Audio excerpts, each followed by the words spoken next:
حضرت سیدہ عائشہ صدیقہ رضی اللہ تعالی عنہا ارشاد فرماتی ہیں کہ شعبان کی 15ویں رات تھی، یعنی شب برات کی رات۔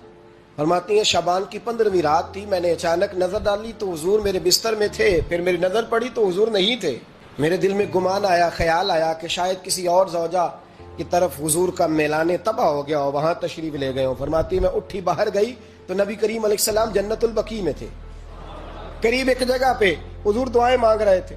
فرماتے میں گیا تو حضور فرمانے لگے، ابو بکر کی بیٹی تو نے کیا گمان کیا کہ اللہ کا رسول تیری حق تلفی کرے گا؟ عرض کی حضور آپ مالک ہیں، کہیں اور جانا چاہیں تو میری طرف سے پابندی نہیں۔ کہتی ہے وہاں کھڑے کھڑے میرے رسول کریم نے بیان فرمایا، یہ ترمذی کے لفظ ہیں۔ حضور نے فرمایا عائشہ یہ شعبان کی 15ویں رات ہے، مدینے میں سب سے زیادہ بکریاں بنو کلب کا قبیلہ پالتا تھا۔ فرمایا آج کی رات بنو کلب کے قبیلے کی بکریوں کی تعداد کے مطابق اللہ میری امت کے لوگوں کی بخشش فرما دے گا۔ یہ وہ رات ہے۔ جناب عائشہ صدیقہ رضی اللہ تعالی عنہ نے بات رات کو سنی تنہائی میں نبی پاک سے، رات کو تنہائی میں حضور سے سنی، سویرے جناب عائشہ نے کل امت کو بتائی۔ اگر یہ بات اہمیت والی نہ ہوتی تو بی بی صاحبہ آگے روایت کرتی، یہ کتابوں میں آتی، یہ لوگوں کو بتاتی۔ حضرت عائشہ نے روایت کیا اور مولا علی شیر خدا نے تو کھل کے کہا، ابن ماجہ میں حضرت علی سے پیار کرنے والوں کے لیے الگ عنوان، مولا علی نے کھل کے فرمایا شعبان کی 15ویں رات کو رات عبادت کرنا اور سویرے روزہ رکھنا۔ حضرت علی کے لفظ بائی نہیں سیاستہ میں، رات کو روز عبادت کرنا، دن کو روزہ رکھنا۔ ویسے تو رب کریم ہر روز تہجد کے وقت پہلے آسمان پر نزول اجلال فرماتا ہے اور لوگوں کو فرماتا ہے کوئی بخشش مانگنے والا؟ اور فرمایا ہر روز تہجد کے وقت یہ اعلان ہوتا ہے، پر شب برات کو نا شروع رات سے یہ اعلان شروع ہو جاتا ہے۔ ادھر دیکھو میری طرف، مغرب سے اعلان شروع ہو جائے گا۔ اللہ کرے آپ کو سمجھ آئے، اللہ کرے آپ کو۔ اور بھائی یہاں بار لوٹ سیل لگ جائے، یہاں ابھی سیل لگ جائے، 5000 والا جوڑا 1500 میں، تو رش ختم ہوگا۔ اور بھائی اگر یہ لگ جائے، چلو یہ تو دور کی بات ہے نا، ہم تو لنگر والے لوگ ہیں، اگر لنگر کا اعلان ہو جائے یہ بڑا تگڑا ہے، بڑا تگڑا۔ ہمارے ہاں تو شادی کی روٹی کھلتی ہے تو لوگ آخری روٹی سمجھ کے کھاتے ہیں، تو شاید اللہ ماشاءاللہ یہ آخری ہے، اس کے بعد نہ ملے گی۔ جب اعلان ہوتا ہے اور دعوت ہوتی ہے کہ کھلا ہے جی کھاؤ، کیا حشر ہوتا ہے، کیا انداز ہے۔ مولا علی شیر خدا حدیث روایت کرتے، رنگ کیا ہے؟ فرمایا باقی راتوں میں نا تھوڑا سا پیکج ہوتا ہے، تھوڑا سا، آخری حصے میں رات کے شب برات کو نا رات چڑھتے ہی اللہ پہلے آسمان پر جو اس کی شان کے لائق ہے نزول جلال فرماتا ہے، اور پہلا جملہ یہ فرماتا ہے کوئی معافی مانگنے والا؟ اللہ کرے آپ کو سمجھ آئے، یعنی معافی دینے والا کہہ رہا ہے چلو آؤ ادھر آؤ، ذرا معافی مانگو، میں معاف کرنے آیا ہوں، مانگو معافی۔ ہے کوئی معافی مانگنے والا؟ معاف کر دیں گے۔ اور آپ فرماتے ہیں ہے کوئی رزق مانگنے والا؟ وہ جو بڑی درخواستیں دیتے پھرتے ہیں نا مختلف اداروں میں، وہ ایک درخواست نا کل شب برات والی رات بھی دے۔ اللہ کرے آپ کو سمجھ آئے۔ وہ جو کہتے ہیں نا بڑی بڑی کمپنیوں میں نے اپلیکیشن جمع کرائی ہے تو کہیں کام نہیں بن رہا تو نسخہ دے رہا ہوں، ایک اپلیکیشن کل رات بھی جمع کراؤ، انشاءاللہ کام بن جائے گا۔ اور میں نہیں کہہ رہا، مولا علی شیر خدا فرما رہے ہیں، اور وہ خود نہیں فرما رہے، وہ نبی پاک کا فرمان نقل کر رہے ہیں، اور وہ رسول اللہ صلی اللہ علیہ وسلم کی بات نہیں بیان کر رہے، وہ کہتے ہیں رب فرماتا ہے کوئی روزی مانگنے والا؟ سارے سیٹھوں نوابوں جاگیرداروں کے پاس جا کے تھک گئے ہو، ایک دن میرے کہنے پر، ایک رات، ایک دیہڑی ذرا شب برات والی لگا کے تو دیکھو۔ پر شرط یہ ہے کہ یقین کامل ہو، ارادہ یہ، مطلب اللہ معاف کرے آپ نے ناراض نہیں ہونا، لیکن وہ ماحول اس طرح کا ہے کہ شب برات کو ایک دو ساتھی کو کہا رات کو عبادت کر کہتے جی وہ تو ٹھیک ہے پر سویرے چھٹی نہیں، کام کرنا ہے۔ یعنی رب کہہ رہا ہے کہ تو آ جا شب برات کی رات، جو مانگے گا وہ تجھے، لیکن یہ ادھر نہیں توجہ کر رہا، یہ کہتا ہے سویرے 10 بجے دکان نہ کھلی تو مشکل ہو جائے گی، دفتر نہ گیا تو حالات آپ دیکھیں ذرا۔ اب جب یقین اس طرح کا ہو تو پھر تو بھائی ساری زندگی اداروں میں درخواستیں دینی ہیں، پھر آپ جیسا آپ کا مزاج ہوگا، اللہ تعالیٰ تو بندے کے گمان کے قریب ہے۔ تو میرے رسول پاک علیہ السلام نے ہمیں یہ میسج دیا، پیغام دیا، فرمایا اس رات جو اولاد مانگے گا رب اسے بھی عطا فرمائے گا، اس رات جو اللہ سے بخشش مانگے گا اللہ اسے بھی دے گا، اس رات جو رب کریم سے عزت مانگے گا اللہ اسے بھی عطا کرے گا۔ شارحین نے لکھا اس رات جو رب سے پردہ پوشی مانگے گا اللہ اسے پردہ پوشی بھی عطا کرے گا، جو جنت کا سوالی ہوگا رب اپنے فضل سے عطا فرمائے گا۔ کوشش فرمائے 10 محرم کو ہمارے ہاں لوگ جاتے ہیں قبرستان، وہ کسی حدیث سے ثابت نہیں. میں منع نہیں کر رہا, جائیں 9 محرم کو جائیں, 10 کو جائیں, 11 کو جائیں, 8 کو جائیں, سفر میں جائیں, ربیع الاول میں جائیں, قبرستان میں جب بھی جائیں, منع نہیں ہے. لیکن شب برات والی رات تو خود رسول کریم گئے ہیں نا قبرستان. اب جو بات میں نے سمجھانی ہے اس کو سمجھیں. نبی پاک کی والدہ کا مزار نہیں ہے وہاں جنت البقیع میں. حضور کے کوئی بھائی بہن, حضور کیا کرنے گئے؟ امت کی بخشش کے لیے گئے. شب برات کی رات لالچی نہ بنے کہ صرف میں نے اپنے لیے روزی مانگنی ہے. کل امت کے لیے مانگے رب کریم سے, مانگے اپنے بھائی کے لیے, مانگے اپنی بہن کے لیے, مانگے اپنے بیٹے کے لیے, مانگے اپنی بیٹی کے لیے, مانگے اللہ کریم. یہ مانگنے کی رات ہے. پچھلی راتی رحمت رب دی کرے بلند آوازہ, بخشش منگن وارے کارن کھلا جے دروازہ. آئیں اللہ کی بارگاہ میں اس رات کو کھل کے دعا مانگیں. قبرستانوں میں نا کچھ قبریں ایسی ہیں کہ جو بتاتی ہیں کہ سالوں بیت گئے ہیں کوئی آیا نہیں. کچھ قبریں بتاتی ہیں. اور کچھ بڑے قبرستان بڑے شہروں میں ایسے بھی ہیں کہ جن کا گورکن کہتا ہے کہ مجھے کمیٹی نے کہہ دیا ہے جہاں 4-5 سال کوئی نہ آئے وہاں نئی قبر بنا دیا کرو. وہاں نئی قبر بن جاتی ہے معاذ اللہ. او بھائی کچھ ہیں ایسے, کچھ ہیں. یہ جائیں نا اکبر بادشاہ یہاں لیٹا ہے لاہور میں, تو شعر لکھا ہوا ہے بر مزارے ماں غریباں نے گلے پروانہ سوزز نے صدائے بلبلے. فارسی کا مقولہ لکھا ہے اس کی قبر پہ, کہتا ہے میں وہ غریب ہوں. اعلیٰ بادشاہ ہے, مقبرے میں لیٹا ہے, کہتا ہے میں وہ غریب ہوں کہ نہ یہاں کوئی پروانہ آتا ہے نہ بلبل آ کے گیت گاتی. کوئی آتا ہی نہیں, کوئی فاتحہ نہیں پڑھتا, کوئی فاتحہ نہیں پڑھتا. او بھائی کئی قبریں ایسی ہیں جن پہ سالوں بیت گئے کوئی لوٹا نہیں. اور مشکات میں حدیث ہے, میرے نبی کریم علیہ السلام نے فرمایا جو قبر میں ہوتا ہے وہ تو اس آدمی کی طرح ہے جو دریا میں ڈوب رہا ہے اور وہ انتظار کر رہا ہے کہ میرا بیٹا میرے لیے دعا مانگے, میری بیٹی دعا مانگے. پر بیٹے کو تو 27 سال ہو گئے, ملک سے باہر ہے, کاغذ بنے گے تو ابے کی قبر پہ آئے گا نا. اس کے تو کاغذات ہی نہیں مکمل ہو رہے. وہ بیٹے کو تو مشکل ہے بڑی, وہ تو کاغذات نہیں بن رہے. وہ تو دولت کا مطالبہ پورا ہوگا تو جب ہی وہ کام ہوگا نا. انتظار ہو رہا ہے قبروں میں میرا بیٹا دعا کرے, میرا بھائی دعا کرے. اور اگر بچہ دفن ہے تو وہ کہتا ہے میری ماں دعا کرے, میرا باپ دعا کرے. کوشش کریں شب برات بعد از مغرب یہ رواج پیدا کریں. یہ رسول اللہ کا طریقہ ہے صلی اللہ علیہ وسلم.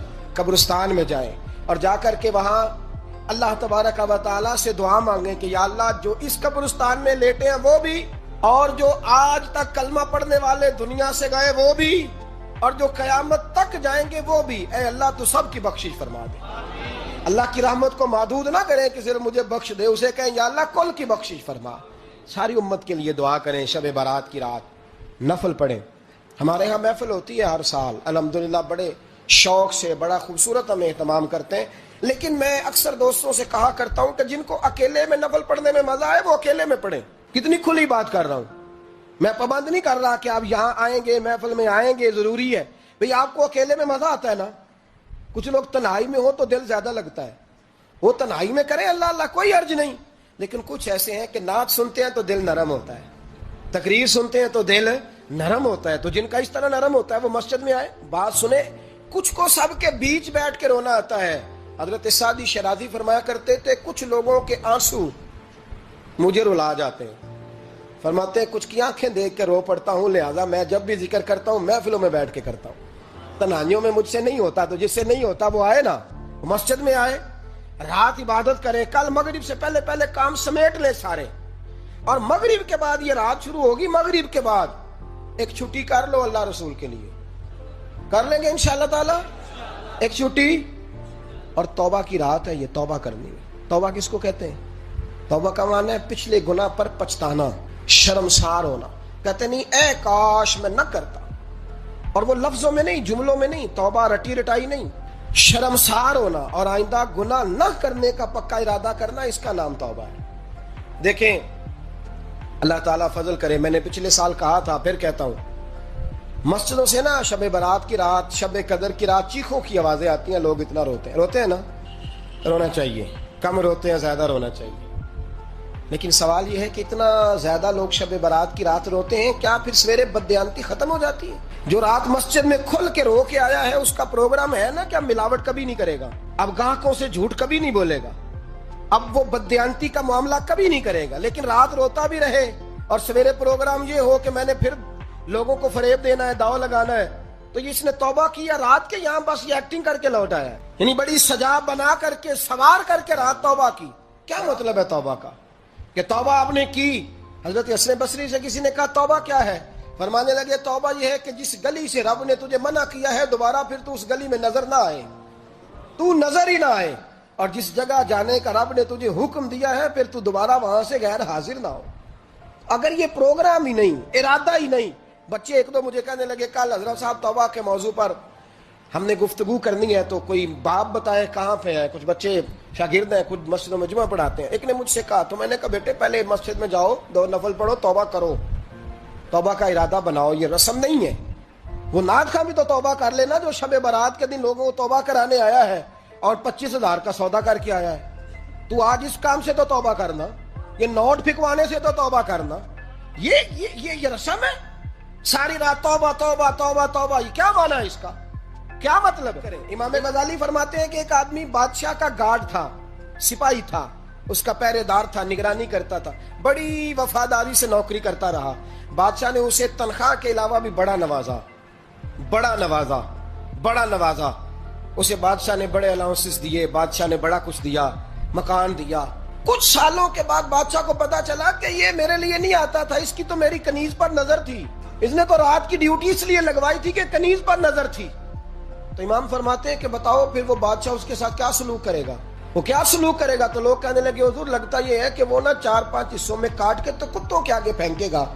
آپ فرمانے لگے میرا رب تو بڑا ہی قریب ہے، وہ تو ایسے نہیں کرتا، لیکن بتلاؤ اگر اسے پتا چلے کہ یہ رسم کے لیے آیا ہے، اس کی تو نظر ہی مال پہ ہے، یہ تو سویرے بدلے گا نہیں، یہ تو دھوکہ دے رہا ہے، یہ تو توبہ کرنے آیا ہی نہیں، اس نے تو ڈھونگ رچایا ہے، اسے تو پہلے سے خبر ہے، تو پھر تم کیا امید رکھتے ہو؟ پھر کیا رویہ رکھتے ہو؟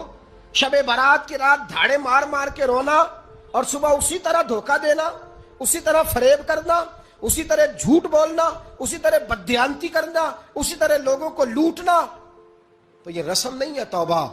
توبہ تو بدل جانے کا نام ہے، توبہ تو پھر سنور جانے کا نام ہے۔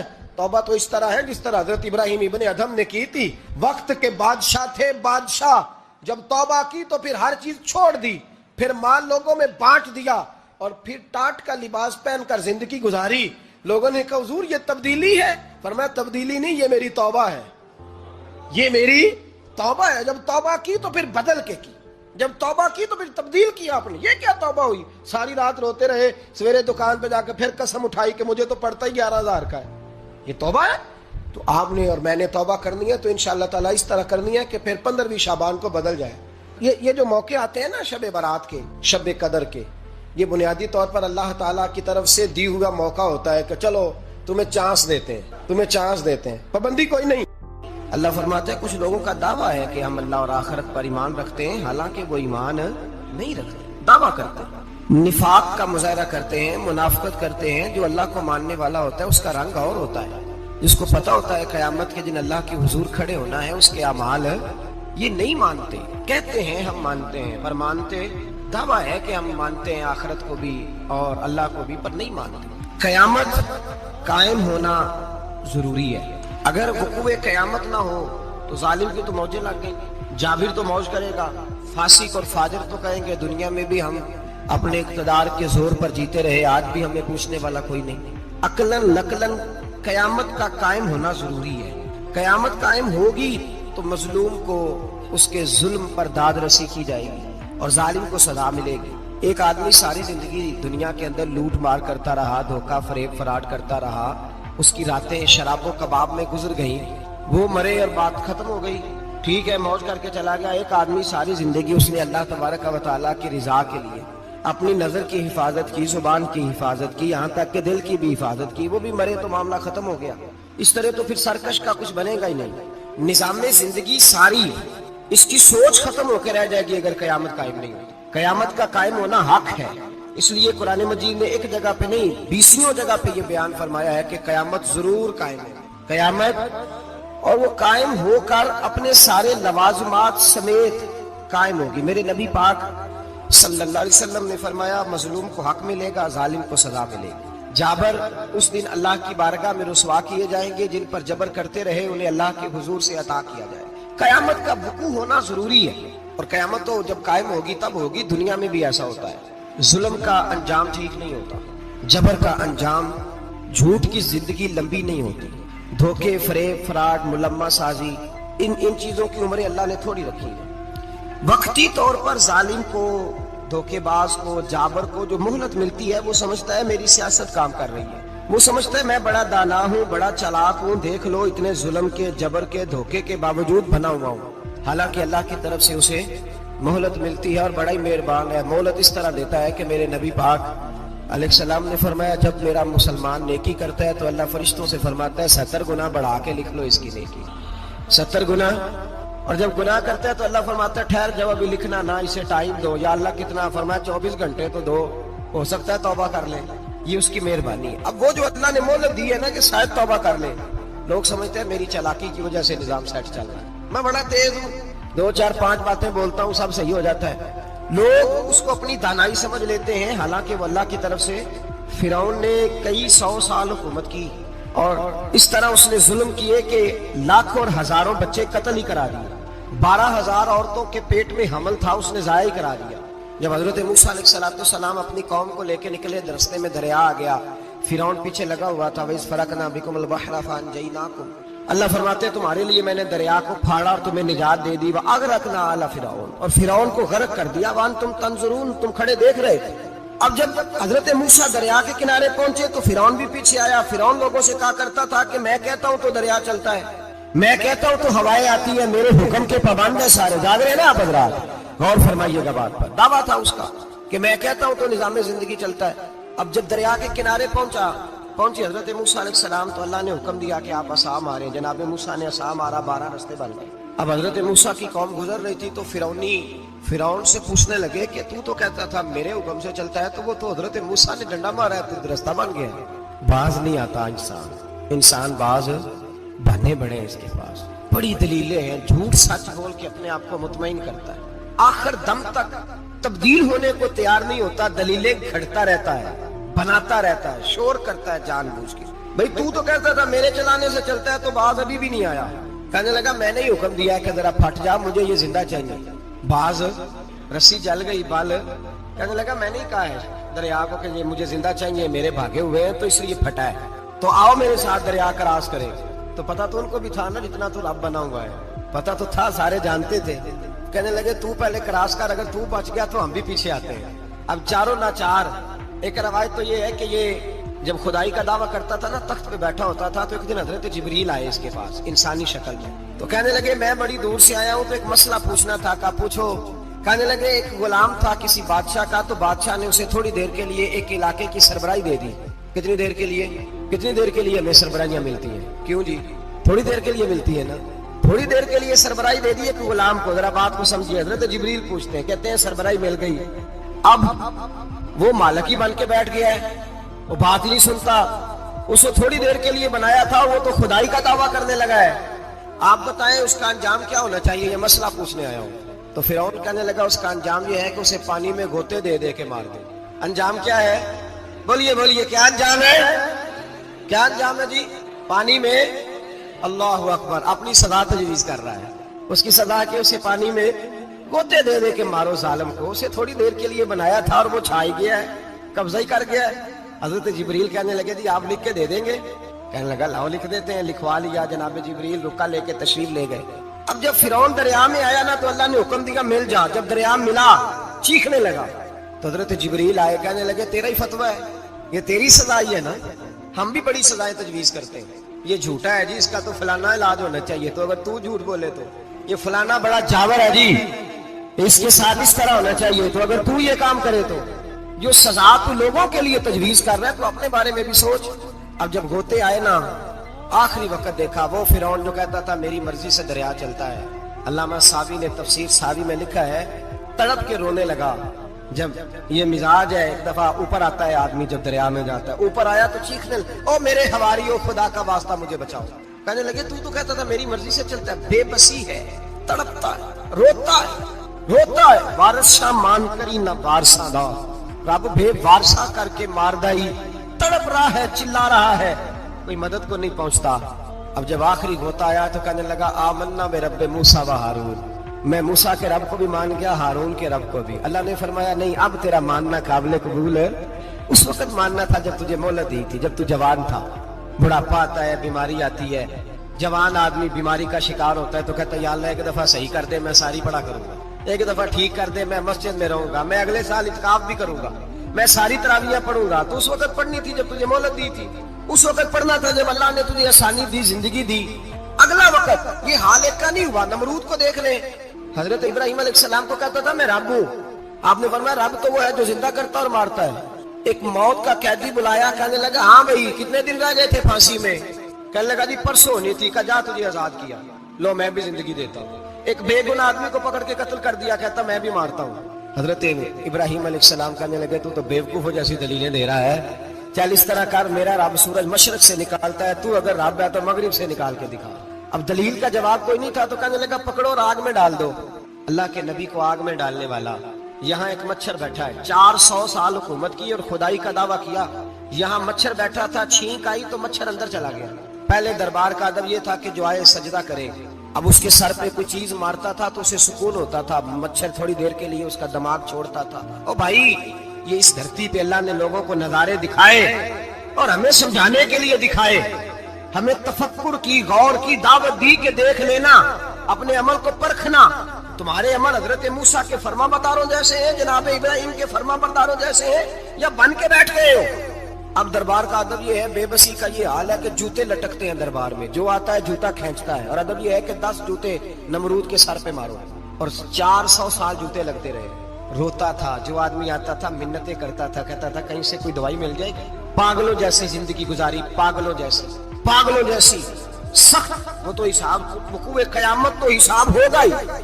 یہاں لوگ پاگل ہو کے مرتے ہیں، معذرت، نفسیاتی مریض ہو کے مرتے ہیں۔ یہاں آخری وقت اتنا سخت آتا ہے کہ دنیا موت کی دعائیں مانگتی ہے۔ میرے بھائی جب انسان ظلم کرتا ہے تو بھول جاتا ہے کہ شاید مجھے پوچھے گا کوئی نہیں، جب وہ زیادتی کرتا ہے تو بھول جاتا ہے، جب وہ کسی کا حق کھاتا ہے تو وہ کہتا ہے شاید اس کا تو وارث ہی کوئی نہیں جس کو میں لوٹ رہا ہوں۔ لیکن جب اللہ کی پکڑ آتی ہے، حجاج بن یوسف ظالم تھا، اس نے اچھے کام بھی کیے تھے۔ قرآن پاک پر زیر زبر آراب حجاج بن یوسف نے لگوایا۔ محمد بن قاسم کو ہندوستان سندھ کے علاقے فتح کرنے بھی حجاج بن یوسف نے بھیجا تھا۔ ساری خوبیاں اپنی جگہ پر، ظالم بہت بڑا تھا۔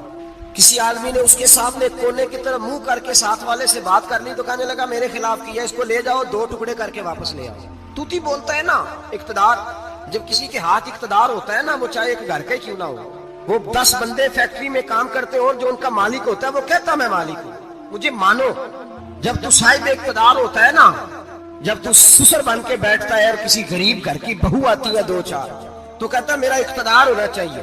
جب میں کھانسنے لگوں تو ہر آدمی کے ہاتھ میں ٹشو پیپر ہونا چاہیے، جب میں بولنے لگوں تو بندھے ہوئے ہاتھوں سے ہر آدمی جی کرتا ہوا کھڑا ہونا چاہیے۔ جس آدمی کا، اور یہ کام بہو بھی کرتی ہے کئی دفعہ، وہ بھی کہتی ہے کہ تمہیں پتہ نہیں میں کتنا لمبا چوڑا جہیز لے کے آئی ہوں، جب میں سونے کے لیے اپنے بیڈ روم میں جاؤں تو خبردار بوڑھے بابے کو اجازت نہیں کہ وہ کھانسے۔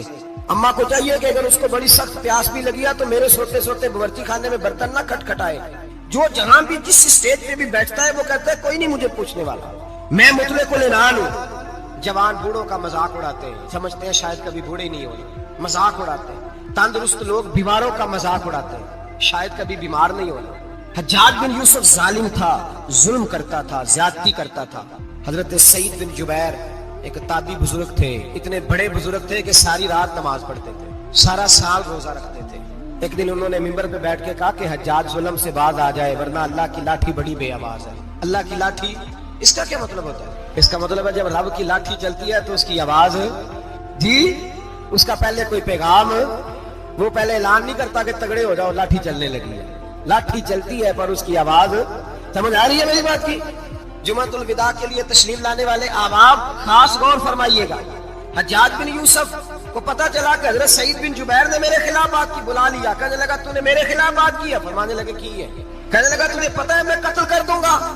آپ فرمانے لگے نہ تو زندگی کا مالک ہے نہ موت کا مالک ہے، تو کیسے قتل کر؟ کہنے لگا تجھے پتا ہے میرا؟ فرمایا میں نے تجھے نہیں، میں نے تو کئی شداد، کئی حماد، کئی قارون، کئی فرعون، کئی نمرود دیکھے، کئیوں کی داستانیں سنی، تو کون ہے؟ تو چھوٹا سا ہے۔ ایک جملہ ہے ملا جلال الدین رومی کا، بڑے درویش تھے، ایک بات کہہ گئے، کہنے لگے نمرود جتنے پیسے نہیں، فرعون جتنی حکومت نہیں، قارون جتنی دولت نہیں، ورنہ فرمانے لگے میرے زمانے میں بھی کئی لوگوں کا خدا بننے کو دل کرتا ہے، کئی لوگوں کا دل کرتا ہے، لیکن نمرود جتنے پیسے، فرعون جتنی طاقت اور قارون جتنی دولت نہیں، ورنہ ہو سکتا ہے لوگ دعویٰ کر جائیں معاذ اللہ ثم معاذ اللہ۔ یہ آج سے کئی سو سال پہلے وہ کہہ رہے ہیں، آج تو حالات بڑے ابتر ہیں، اس کی نسبت خطرناک۔ فرمانے لگے حضرت سعید بن جبیر تو زندگی موت کا مالک نہیں، کہنے لگا پکڑو، قتل کرو اسے، لے جاؤ۔ جب پکڑ کر کھینچ کر لے جا رہے تھے نا تو حضرت سعید بن جبیر مسکرانے لگے۔ اب ظالم کے سامنے مسکرائے تو اس کو بڑا غصہ آیا، یہ میرا مذاق اڑاتا ہے؟ بلا لیا، ادھر آؤ، کیوں مسکرا رہے ہو، کیا ہوا؟